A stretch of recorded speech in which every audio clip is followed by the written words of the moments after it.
Hello and welcome to episode one of the Next Stop Josh podcast with your host, Josh McDonald.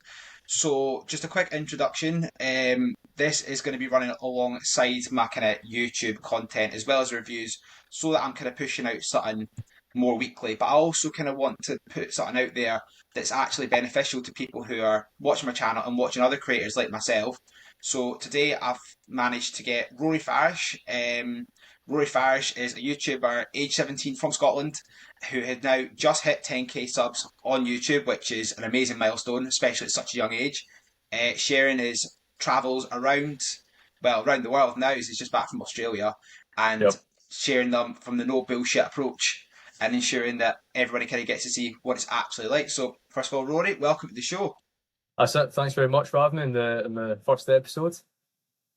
I know I've been looking forward to it for a while because obviously I've been watching your stuff for a while and I thought you'd be a really good one, so I want to try and make sure you Yep. are the first person. No, appreciate Obviously, that. Appreciate that. I want to take it back to before for you, so kind of people actually understand who Rory Farish actually is, and take it Yep. back from even before YouTube episode one to take it very back. And I've went through your website and learned as much as I can about you. And I want to take it back to day one, which is your dad used to take you to Glasgow Airport as a kid to watch the planes from the perimeter fence. Now, obviously, growing up in Scotland as well, I've done that as well, but from a bit of an older age. Most kids would have looked for 5 minutes and wanted to go home. You clearly didn't. What's happening in your head at that fence, and how does that translate to Rory Farish, who is on the 27th of July 2026, to where that was there? Yeah, well, I mean, it's the classic start to every Av geek story, isn't it? You know, it's sitting at the fence, your dad takes you to the airport, you're watching the planes, you're just at the fence like that, fascinated. So, I mean, that's where it all started, really, the love of aviation. My dad took me to the airport a lot, local airport, Glasgow Airport, and watching the planes, maybe there for a couple hours. And I just loved it. I mean, I've never really been pushed into it or anything like that. It's something that my dad was fairly interested in, so took me to the airport. Just fell in love with it. Fell in love with it instantly.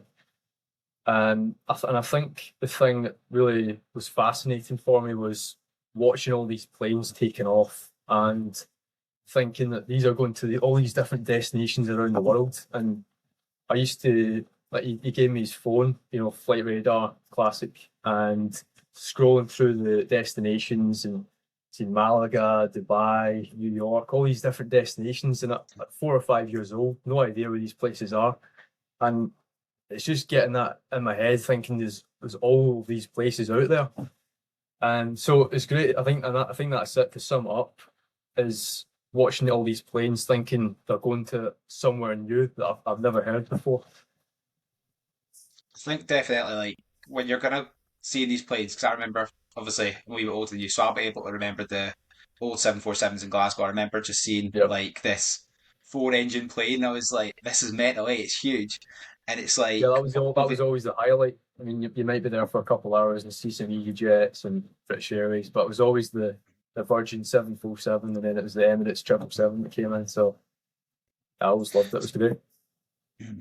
So obviously we know from going through your website that you had a favourite which kind of stuck to you in your head growing up. So you said when you saw the Emirates A380 land in Glasgow for the first time, you described it as a glimpse into a bigger world. Obviously, massive plane, like can't really Yeah. miss it to be honest, and it would be a bigger world.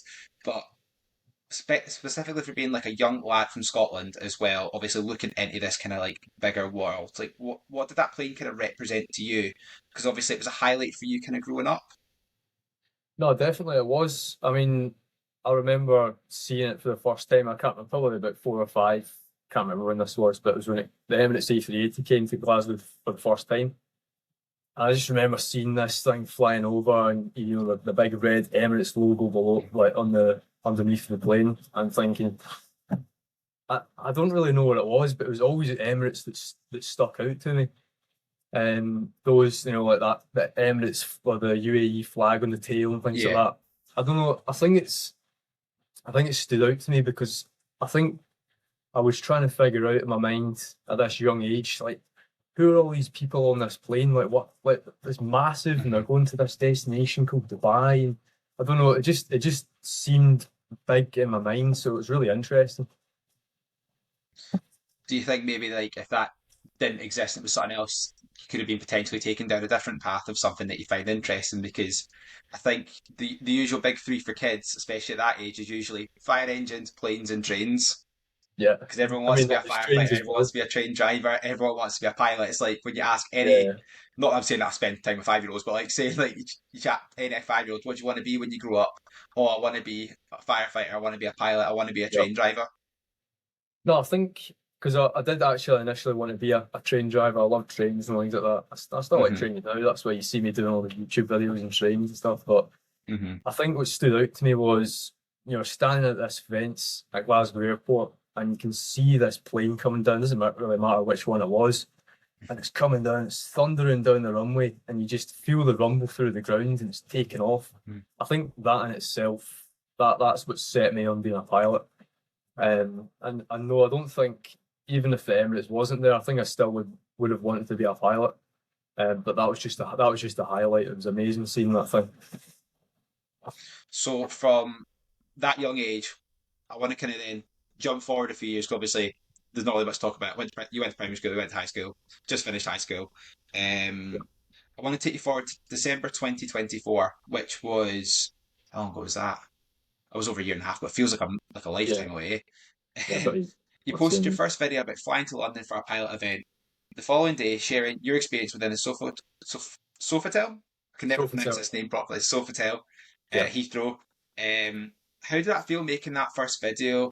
And how did you know this is like the now or never moment? Because I know from my own personal experience, especially when I was kind of your age, like the oh my god, I've got to get a camera out. What are Mm. kind of people going to think and all that kind of stuff, and the nerves that come with it. Which at the end of Yeah. the day, there's about 500 tourists that come off a plane that have all got cameras. Do you know what I mean?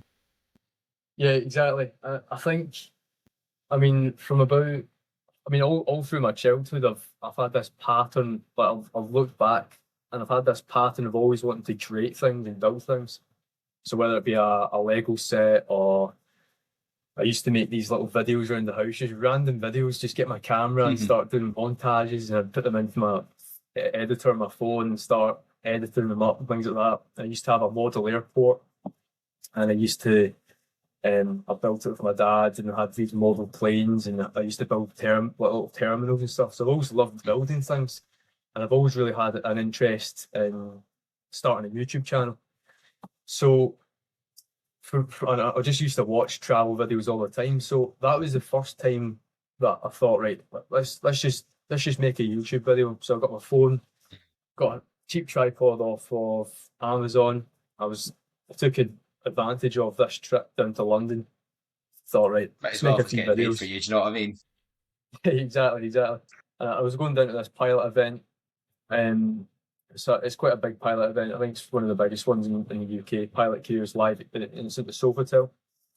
So, I mean, starting that video, I remember it was pretty nerve wracking. I mean, it's not that I knew I could do it, but it's getting the camera out. You're in the Hmm. terminal at Glasgow Airport, and you just get this camera out, and you're worried about what people are going to think and oh, who's this guy? But as I've come to learn, nobody really cares. And you're in an airport and Hmm.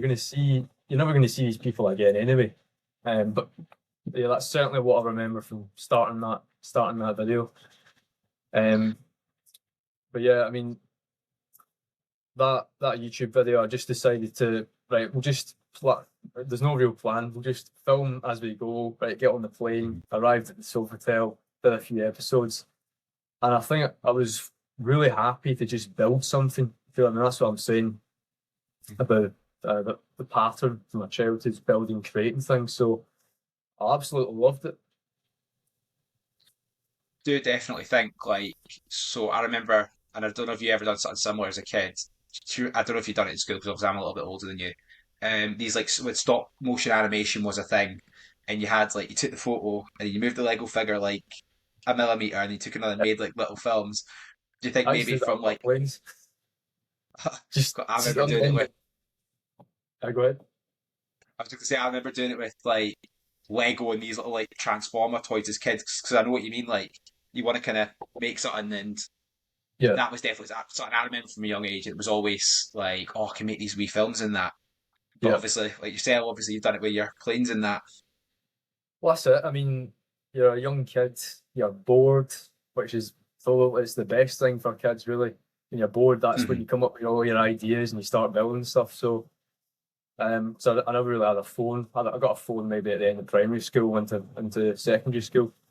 So my time was just filled watching planes, making my model airport, and I used to make Excel spreadsheets for my destination board and everything like that. So just spent hours doing that. Hmm. It's definitely something like I think anyway. I know something I've noticed is like generation of like iPad kids, if you will. Like there's a lot less creativity. I know a couple of people that like I'm friends with who are like teachers, and they've said even from when they were growing up to now, there's a lot of creativity. Where like you've said, kids being bored is like one of the best things because you just end up running wild with all these like Yeah. not even silly ideas, but like this kind of idea of, oh, I can make something new, which in the grand scheme of things is going to change the world, but it like improves cognitive thinking, which Oh, can of then course. translate to skills later on. No, it's really important. I mean, most people are just stuck on their phones or on their iPads these days. But, Hmm. I think that's what I'm quite grateful for. Not getting a phone as early Hmm. is I spent like hours and hours and when I went to the airport and I'd come back, I was always really excited to build things and think, yeah, this is great. I've been at the airport today. This is what I remember. Hmm. Which could almost argue was the foundation of Rory Farish to where you are now. Could be, could be. I mean, I think carrying on to building a YouTube channel to where it's at now is, I think I just love building stuff. I mean, that's why I'm building an AI company now, and I'm doing that alongside the YouTube. So I'm designing, designing a product. I'm doing the research into the market, thinking what problem can I solve? How can I understand the problem to best sell it to them? So I love doing things well, and I like doing things that I love doing things that doing it right the first time is what I'm trying to get Hmm. across. So you've just mentioned there you're building an AI company. What's it kind of like you're looking into then, if you don't mind me asking? Like, kind of obviously, because right now we've got Rory Farish, the YouTuber. Rory Yeah, Farish does trains, planes, cities, and everything else in between, yeah. cars, experiences. How does that then tie in to you've talked about wanting to be a commercial pilot as well as building your YouTube and obviously now building an AI company? Yeah. Like, how does how does that kind of tie all together? So I like to think of it as each thing isn't its one path. It's the same path, but each um like the YouTube channel, the business, they all compact together and all compound together to get to achieve the same goal, which is become an airline pilot, become financially independent, be free. So I'm using YouTube as a tool to not only share my passion for travel and aviation online, build things, do what I enjoy, but also to learn key skills like communication. It's a really overused, diluted phrase, isn't it? But what I'm talking about is it's so important to be able to get your point across. And it's the skills like that that I learned from doing YouTube and doing business. And I tried to start another company before, and I was on Zoom calls with people from Dominican Republic, India. It's all these things, these compound together, and getting your point across is so transferable to basically anything that you're doing in the world.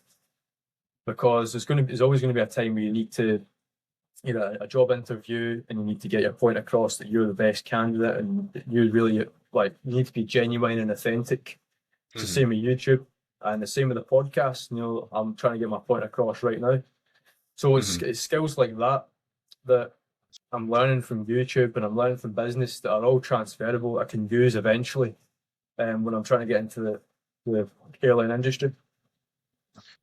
Almost as if like they're all part of a deck of cards, and kind of no matter how much they're kind of like shuffled, you're still going to end up with the same deck of cards in principle. Mm-hmm. Yeah, exactly. I mean, even other things like that's helping the business from YouTube is like sales and marketing. That's all a thumbnail and title is marketing your video. You go into the YouTube homepage, there's maybe 12 videos you can see there. How are you going to make someone click your video instead of someone else's? So it's transferable into your business. I suppose that's So very true. that's why I think Like, it's so valuable. I suppose I've never thought about it like that. That's quite an interesting insight, actually. I've never actually thought about it like that. Uh, Um, Obviously, kind of talking about like the kind of fun side of things. You've obviously said that you fund every single trip yourself through restaurants, chefs, car valeting, labour jobs. Like you can, I hope you can see, I've done my research. I have sat for hours trying to make yeah, yeah, sure that these are. Most people your age are spending money on very different things. So I remember when I was your age, I was out getting bottle of vodka, 20 quid, Glens, sitting in a field with my friends. So very different childhood. But obviously, you've spent all the money that you've made yeah, on making these kind of videos and experiences. You've now got 10k subs, which again, big milestone. Should be super chuffy. For people that maybe that watch your content and watch you for the traveller, obviously don't see the kind of background side of it. yeah. What does that kind of discipline say about you that the travel content does, and like basically kind of makes you kind of stay on track? So obviously looking at the ways kind of you've built this brand, and how do you make sure like you're not kind of getting pulled to one side with through friends or events or kind of things like that? Yeah, well, I keep myself very focused, and unlike a lot of people that have grown up with school, at school they've got maybe 20 friends. I probably have about two or three. Keep it focused, very selective who I talk to. I've got one guy that I'm building the business with, and we're both very like-minded. We're focused, that that kind of way. Not really interested in partying and drinks and stuff like that. Most people my age, so it's about being selective of who you surround yourself with.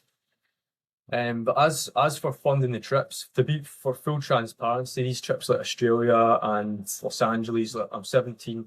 These are family holidays. I've got family in Mm-hmm. Australia throughout visiting. But as for the regional train trips, like the first class train trips, these are all funded. So I got myself a job in November last year at a restaurant to just serving tables and things like that.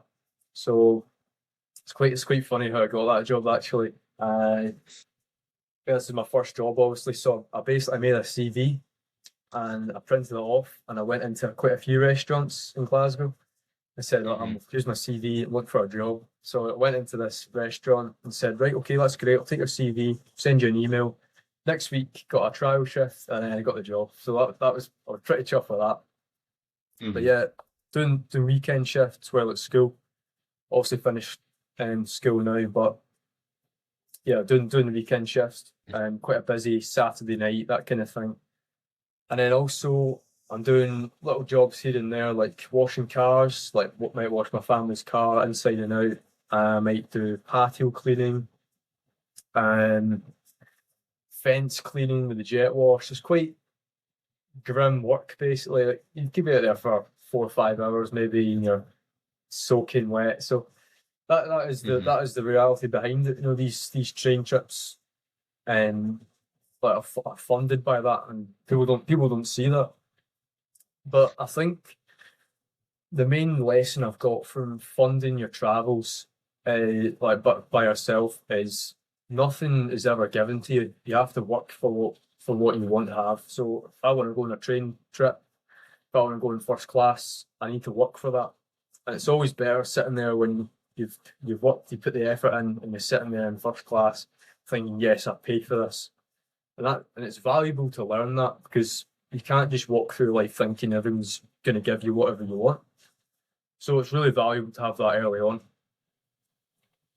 I do think definitely, especially if you're doing like loads of little jobs. So you've got, just for kind of comparison for people to understand, you've got Rory Farish YouTube, which is obviously, I think at 10k. I think you remember we had a conversation prior to this that you said it was like obviously paying you now. So that's now extra on top of that. You've Yeah, done working at restaurants on weekends, which I'm presuming you still do. Obviously, I'm just taking it as yeah, a presumption. uh, You've done valeting stuff and you've done labouring jobs as well. And on yeah, top of that, you're still finding obviously time to create YouTube, and like you said, like obviously for full transparency, you've gone on holiday with your parents, but like you're always good to like I've been on holiday with my parents. There's a video on my channel that I filmed on Jet 2 many years ago, maybe 17, probably same age as you actually, and I was on a family holiday, so it's absolutely no different. Do you know what I mean? Like you're Yeah. always going to take like almost an unfair advantage. If somebody's going to take you on holiday, you're not going to say no, are you? You're going to obviously be like, Uh, oh, brilliant, this is. No, I mean anyone who says otherwise, I think would be a bit silly because yeah, I think it's it's what you do with it though. You've yeah, got an opportunity, and someone very different might not do a YouTube, and that's fine. But I've taken the opportunity to make a series out of it, build my YouTube. So I think it's really what you do with it. I think. I think definitely, especially at your age, that always helps. Like I know for me at the old age of 25 now, just a sickening number to actually hear. There was when I was in Singapore early in the year, and there was a thing that you had to tick over 25, and it was like I just turned 25 over there, so it was like a Mhm. sickening thing. But like for me, I've got to look at like does it fit in my work schedule? How can I? No, I mean then I've got to pay for it, and it's like oh I've got obviously I have full time. I don't get the luxury of going on parents' holidays, so it's definitely something that like since you're at that age, it's really fortunate that you're able, and obviously it's very fortunate as Absolutely. well that you've got parents that will go to Los Angeles, Australia, because some folk Yeah. never get that opportunity. But No, that doesn't mean absolutely. you can't. It doesn't mean you can't capitalize on that and using that time effectively if you're going to be there anyway. Yeah, absolutely. No, no, very, very fortunate, of course, and grateful to have these opportunities. But Mm-hmm. I'm glad to have them, to have had them because it's taught me a lot. I mean, even on that, the trip out there, the 30-hour trip out there, I was alone by myself in economy. I was maybe meeting up with my parents again in the terminal or something like that. And I was with my grandparents. So it's it's great experience. I mean, I don't know if you saw, I had a wee chat with a Polish guy next to me on the flight down to London, and then had a wee Yeah, I remember that chat. bit. Yeah, so I had a wee chat with him. It's great. It's the people you meet, and it's what you do with the experience. And you're having a chat with people, you're learning things. And it was quite a funny thing. It was off camera on the Hong Kong flight with someone in the seat in front. The cabin crew spilled wine on them. So Oh, nightmare. the guy next to me, the guy next to me was saying, "You spill wine on me. I want to get," because he got a bottle of champagne or whatever to take off. So it's great. It's great fun. So you're meeting hmm these people. You're asking for directions and thinking, this is great. What an experience. hmm I do think obviously the way your channel's going, like you're going to be hitting 20k, 30k, because like you said earlier on, it kind of everything kind of compounds. So like one becomes two, becomes four, and then you've got your older videos that are pulling you up, and you've got new ones going out, and then they go in the back, and it just up, up, up, and up. Yep. Um, kind of on back on the topic of kind of just obviously the financial element of it. Like I know I've kind of touched on this briefly, but you've travelled a lot. You're still a teenager. You're in airports and hotels, cities thousands of miles away by yourself. Granted, obviously, some of them you've had obviously family with you because you've been in LA with your family, Australia with your Yep. family, but you've still been up to Aberdeen by yourself. Obviously Inverness, as well as going down to the Lake District on trains to review them as well. What's that actually feel like? And is there a version of you that is harder? I'm just need to. I'll try that again. What does it actually feel like? And is there a version of it that was harder than you let on in the videos to kind of get to that point with potentially maybe missing out like family birthdays or like when your friends like oh we'll go bowling on the weekend you're like oh I'm away up to Aberdeen to go see the oil capital of Scotland. Like at that Yeah. point there's a kind of version of you that kind of went oh yeah I'm doing this but I kind of like maybe wish I'd done something else and kind of just went to that event. Nah, not really. Because because I don't associate myself with all that, I don't get invited, and I'm pretty happy with that. And Yeah. I don't really have people. I wouldn't really do that. So anything I'm doing, I'm I'm happy to be doing. I wouldn't rather be anywhere else really. And yeah, one of the first solo trips I did was, I think it might have been the Transpennine one.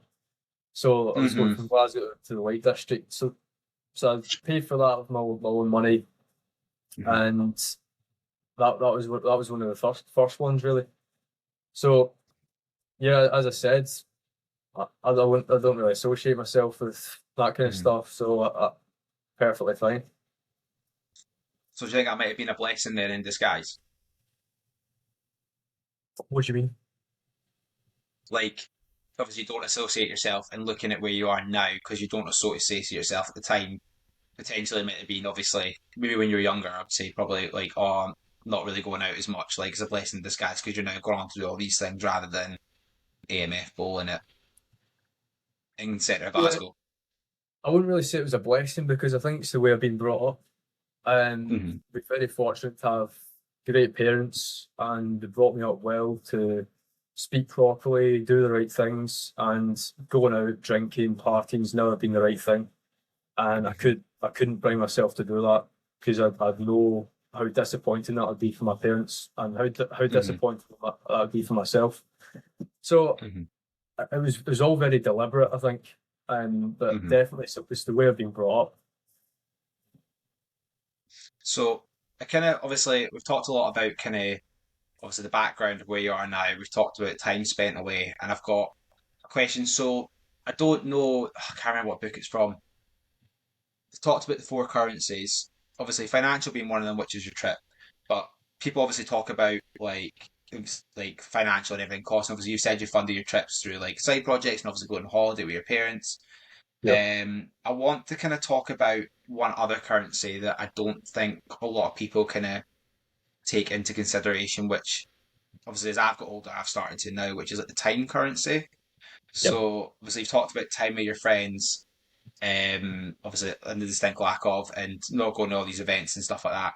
But Yep. obviously there's still a time currency to be paid in the sense of everything that you've built the now, which again, 10k subs, age 17, obviously build an AI company, something like on the path to success. Obviously Mhm. everyone's definition of success is different, but even Yep. still, with everything you're doing and with the time currency in mind, what is the actual cost of? Sorry, try again. What is the cost for you of that currency, and do you ever think you'll know if it's actually been paid? It's quite a deep question when you really think about it. Can you ask me that again, just so I can fully understand it? Yep. So I've just kind of said, obviously, you've talked about a lot of time with your friends, also distinct lack of, because you're kind of focused on obviously building this rather than going out. But obviously, that still comes with an element of time, and you've got your four currencies. You've got financial, you've got time. I can't remember what the other two are. It was off one of my really good friend podcast there, Colin Campbell, Campbell Conversations. He talked a lot about this. So obviously, you've still spent a lot of time doing this, but obviously, there's still a price to pay. Do you think you'll ever fully know if the time currency price has been paid, and what has that actual cost been to you, other than financial? Yeah, so I think everything I'm doing right now with the YouTube, the business, Mhm. and wanting to be a pilot and things like that, I think that there's no real cost for me right now because this is everything I want to do.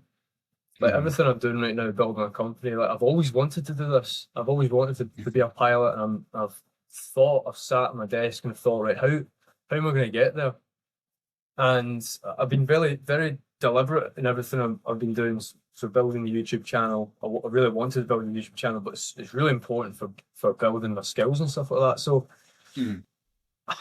it's a difficult question, but I don't really think there's a kind of waste of time. Is that what you're asking? Have I answered that question? I mean more in the sense when it says time currency. I mean, like obviously you've spent a lot of time doing this. Like when you look back in 10 years, how will you know if that's like being paid? If that makes sense. So in the way of like you'd say 5 years, 5 years from now, so that'll take us to 2030. You look back in the time that you spent.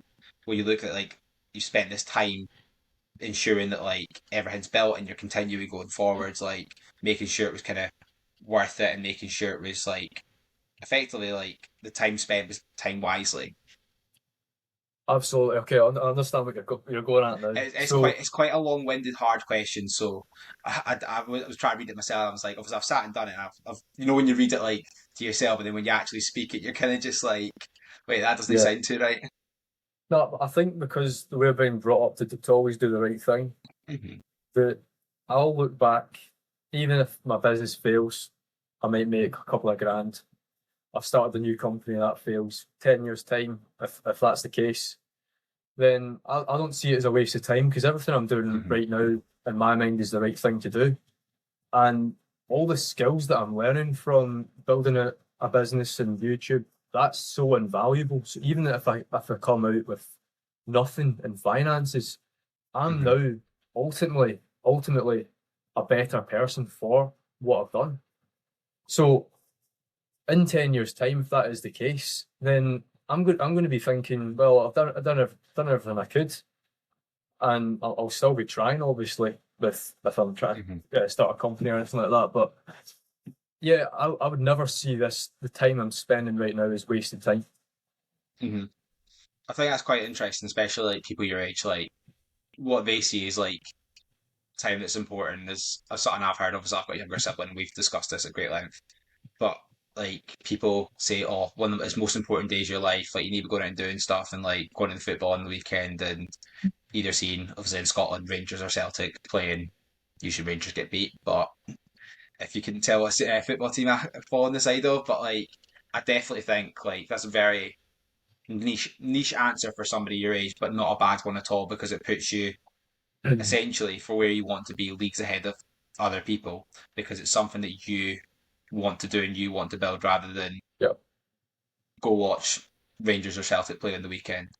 yeah. I think It's I kind of think my I look last. at it. Oh, sorry, Neil. Yeah, go ahead. No, no, on you go, honestly.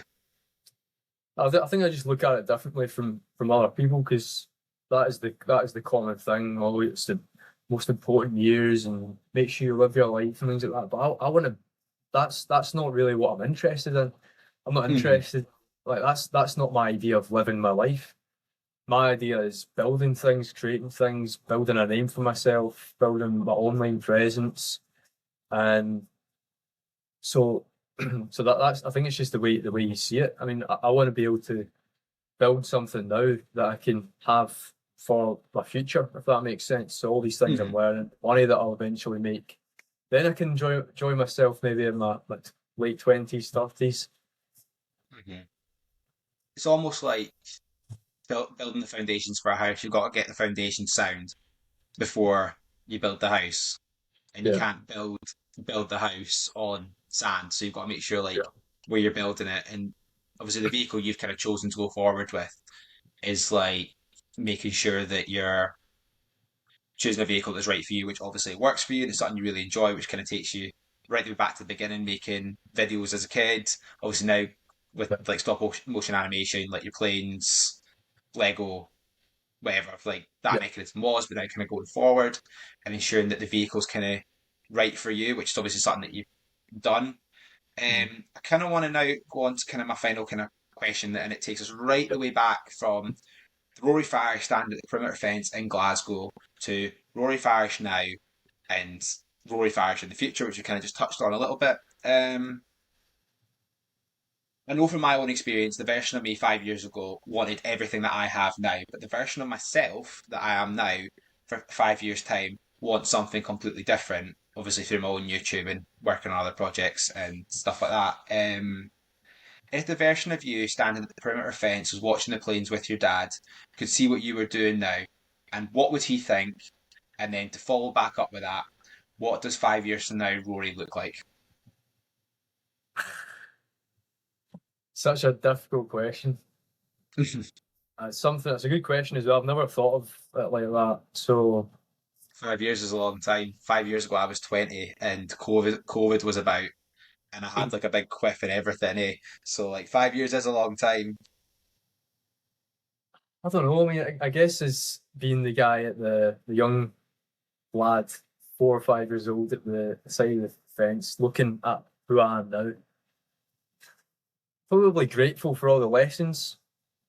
Mhm. Probably looking at all of the things I've done, the experiences I've had, the things I've chosen to do, the opportunities that arose and that I chose to take, that's built me into the character who I am today. So probably grateful for always doing the right thing and Mhm. um, accepting that or choosing to take on the opportunities that arise. And as for in 5 years' time, probably be a much more enhanced character, if that makes sense. Hmm. Like I've learned a lot more. I want to put myself through a lot more. I want to take on lots of opportunities and learn things, learn from other people, and ultimately have a name for myself, um, and have a successful company, successful YouTube. It's difficult, but I can see what Hmm. the type of question that you're asking. But yeah, I think when you look at, obviously I'm a bit older than you, so I can obviously look at 5 years ago. I lived in Scotland, obviously wanted to move down to Newcastle at the time. Didn't for a number of reasons, and did. And then obviously look at 5 years, which was 5 years ago, and now obviously we're 5 years on. And what obviously I know I want is now completely different, but you're living the life that you wanted 5 years ago, which I think obviously for yourself from that young age would be very grateful for where you are. So I mm, definitely think what you're doing now is something really impressive that a lot of like people 17 don't do. And I definitely think you're going to be on the track to success, and I can't wait to see how you get there and follow along. Just obviously, thank you for today. If people want to follow your journey from where you are now on YouTube to whatever you go forward to do, where can they find you? yeah. I mean, you can just look me up on Google, Rory Farish, because I'm the only one in the world I'm the only guy that pops up. So going to it's pretty good that way. And you can go on YouTube, Rory Farish, TikTok, I'm on Instagram. Instagram's just some highlights. TikTok's just clipped up versions of my long form videos on YouTube. Mhm. So maybe if you've not got as much time to watch the full video, you can go into TikTok. But yeah, just look me up on TikTok and you'll find me. I'll do then is I'll pop all your kind of show details in the show notes below. Thank you very much for today, and thank you for episode 1 of the Next Stop Josh Yep. podcast. No worries. Thanks very much.